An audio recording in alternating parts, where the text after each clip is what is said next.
এ সারা পৃথিবীর বাণিজ্য বন্ধ হয়ে যাবে যদি নৌযান না থাকে। জানেন, এই যে এক্সপোর্ট ইম্পোর্ট শিপিং সব বন্ধ হয়ে যাবে কিভাবে? যদি নৌযান না থাকে। আর এই নৌযান সর্বপ্রথম কে সৃষ্টি করেছে? আর এখন আমাদেরকে বলে যে ইসলাম হচ্ছে সেকেলে, না? এরা প্রযুক্তি খুব উন্নয়ন। নূহ আলাইহিস সালাম সর্বপ্রথম মানুষ যিনি এই পৃথিবীর মধ্যে নৌযান নির্মাণ করেছেন। বলে সুবহানাল্লাহ। সভ্যতা শুরু হয়েছে নবীদের হাতে। সভ্যতা কি হয়েছে? নবীদের হাতে শুরু হয়েছে, আর শেষও হবে নবীদের হাতে ইনশাআল্লাহ। কোন নবীর হাতে শেষ হবে? হ্যাঁ, মাশাআল্লাহ, ঈসা আলাইহিস সালামের হাতে। আপনারা তো আমার লেকচার শুনেন না, এখন বুঝতেছেন যে ঈসা আলাইহিস সালাম আসবেন।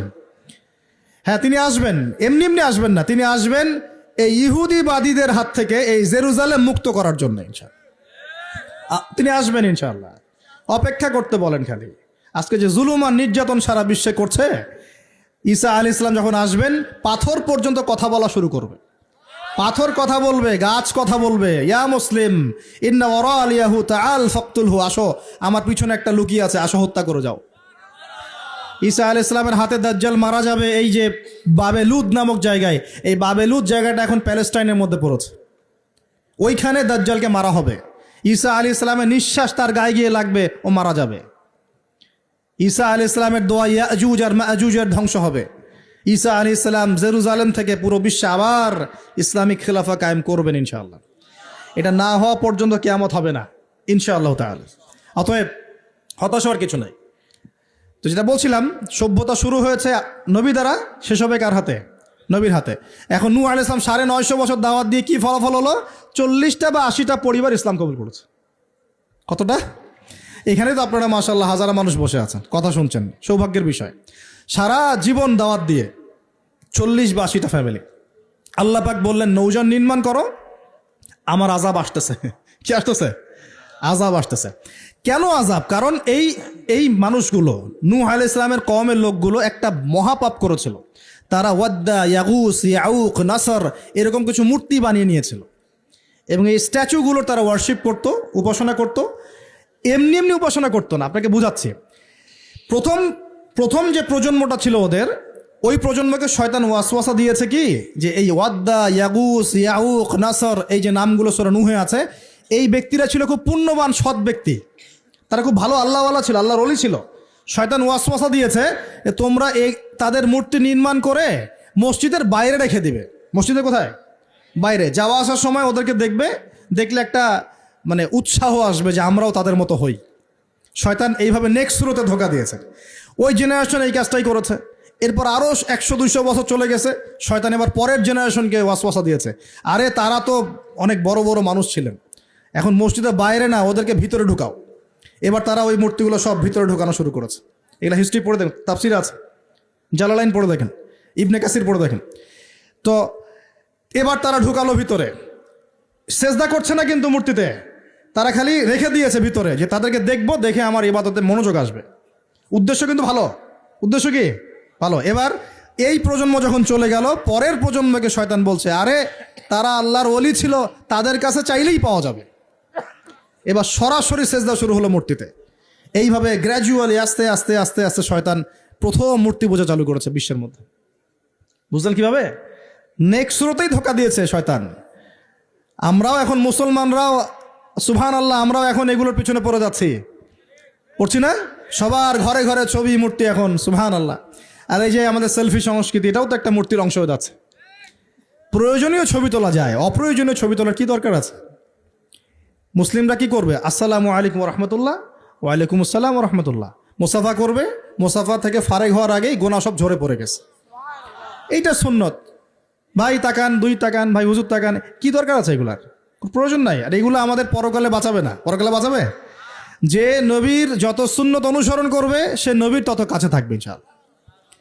তো দেখেন নূহ আলাইহিস সালামের সবচেয়ে বড় পাপ কি ছিল? ওই কওমের, নূহ আলাইহিস সালামের কওমের সবচেয়ে বড় পাপ কি ছিল? শিরকের পাপ। কিসের পাপ?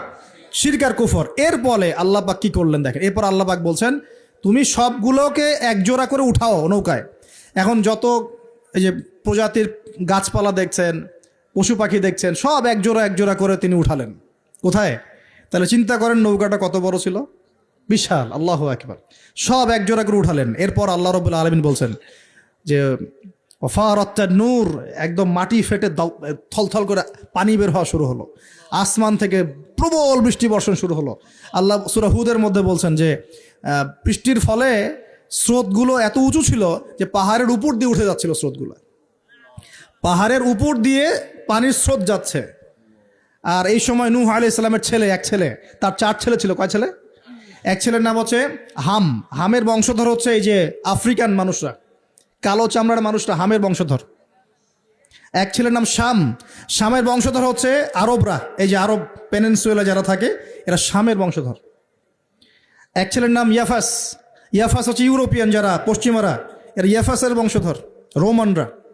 আরেক ছেলের নাম হচ্ছে কেনান। কি নাম? এই কেনান ওই পাহাড়ে উঠে বলছে যে পাহাড় আমাকে বাঁচাবে। কে বাঁচাবে?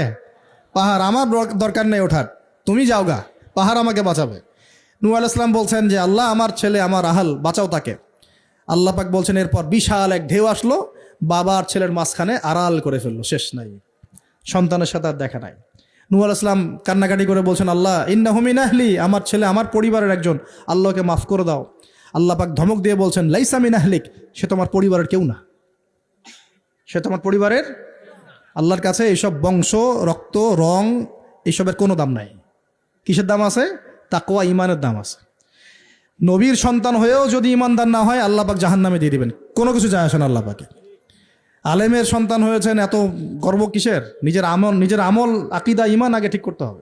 অমুক বক্তার ছেলে, অমুক আলেমের ছেলে, অমুক পীর সাহেবের জাদা, এগুলো দিয়ে পরকালে পার পাওয়া যাবে?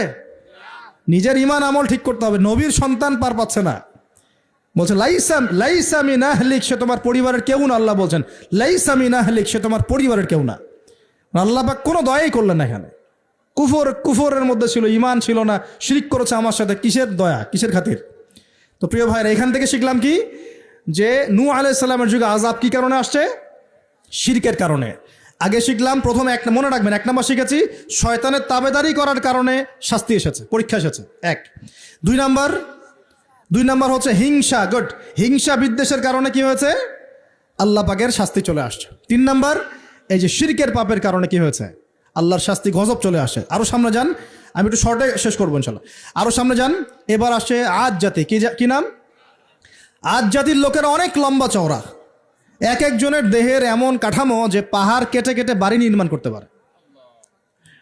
আমরা তো এখন ছোট না সাইজে, এখন এগুলো মানুষের কাছে মনে হয় যে রূপকথা, আসলে রূপকথা নয় এগুলা। কোরআন বলেছে ওরা এমন শক্তিশালী ছিল, তারা বলতো মান আশাদ্দু মিন্না কুওয়া, কে আছে আমাদের চেয়ে বড় শক্তিশালী। এবার হুদ আলাইহিস সালামকে পাঠানো হলো এদের মধ্যে হেদায়েতের বাণী নিয়ে। তো হুদ আলাইহিস সালাম দাওয়াতি কাজ করলেন, অল্প কিছু মানুষ ইমানদার হলো, বাকিরা কাফের থেকে গেল। আর যারা কাফের থাকলো তারা বলল যে নিয়ে আসো আল্লাহর আযাব দেখি, কত বড় আযাব আনতে পারো, আনো দেখি। আল্লাহ রাব্বুল আলামিন তাদের ব্যাপারে বলেছেন যে ওয়াম্মা আদুন, এবং আদ জাতির ক্ষেত্রে ফাহলাকনা বিরিহিন সরসরিন আতিয়া, প্রচণ্ড ঘূর্ণিঝড় বাতাস দিয়ে ওদেরকে আমি উপরে ফেলে দিলাম। সুবহানাল্লাহ। মাত্র 6 দিন 7 রাত বাতাস প্রবাহিত হয়েছে, ঘূর্ণিঝড় বাতাস, এই ঝড় দিয়ে আল্লাহ পাক আদ জাতিকে উপরে ফেলে দিয়েছেন। আল্লাহ বলছেন ওরা বাড়ির সামনে এমন করে পড়েছিল যেন মনে হচ্ছে যে ওই যে গাছের ডাল পড়ে থাকলে যেমন হয় না, খেজুর গাছের ডাল, ওই রকম করে পড়েছিল। বিশাল শক্তিধারী। কি অপরাধ ছিল ওদের? মান আশাদ্দু মিন্না কুওয়া, আমাদের চেয়ে শক্তিশালী আর কে আছে? এই যে অহংকার, কি এটা কি অহংকার, বিগাইরি হক, অন্যায়ভাবে অহংকার প্রদর্শন করা। আর শিরিক কুফর তো ছিলই, ওটা তো ছিলই, পাশাপাশি এক্সট্রা অপরাধ ছিল অহংকার করা। আরেকটা কাজ করতো ওরা অহেতুক বিভিন্ন কনস্ট্রাকশন নির্মাণ করতো, অহেতুক, পাহাড় কেটে ওইটা, এইটা কেটে ওইটা, মানে বিভিন্ন সৌধ ভাস্কর্যরা নির্মাণ করা শুরু করতো, অহেতুক, কোনো কাজ না, অপচয়। এই অপচয় ছিল ওদের একটা পাপ। এই পাপের কারণে আল্লাহ পাক আদ জাতিকে একটা সমূলে উৎপাদন করে ফেলেছেন, শেষ। এরপরে আসলো সামুদ জাতি, ওই জাতিকে আল্লাহ পাক পাঠালেন ওখানে সালেহ আলাইহিস সালাম। সালেহ আলাইহিস সালাম সেখানে গিয়ে দাওয়াত দিলেন। আল্লাহ পাক দোয়া কবুল করে একটা উটনি পাঠিয়েছেন। এই উটনিটা তোমাদের জন্য বরকতময়, ওকে টাচ করবে না, ও থাকলে তোমাদের মধ্যে রিজিক প্রশস্ত হবে, তোমরা ভালো থাকবে। এখন ওখানকার মধ্যে এক নেতা, সে গিয়ে ওই উটনিটাকে জবাই করে খেয়ে ফেলছে। কথা বুঝতে পারছেন? আর এমনি তো অহংকার করতোই, শারীরিক শক্তি বেশি ছিল। তারা বলতো, এরাও বলতো মান আশাদ্দু মিন্না কুওয়া, আমাদের চেয়ে শক্তিশালী আর কে আছে? হ্যাঁ, আরেকটা কাজ তারা করতো, ওয়াইদা বাতাস্তুম জব্বারিন, তারা মানুষকে খুব নির্মমভাবে প্রহার করত। কি করত? ওই যে মারামারি করে না এখন মানুষ, নির্মমভাবে মানুষকে মারে না, হকি স্টিক দিয়ে এইখানে সেইখানে, কোনো কোনো ক্ষেত্রে একটা রিমান্ডে কি মাইটটা মারা হয় না।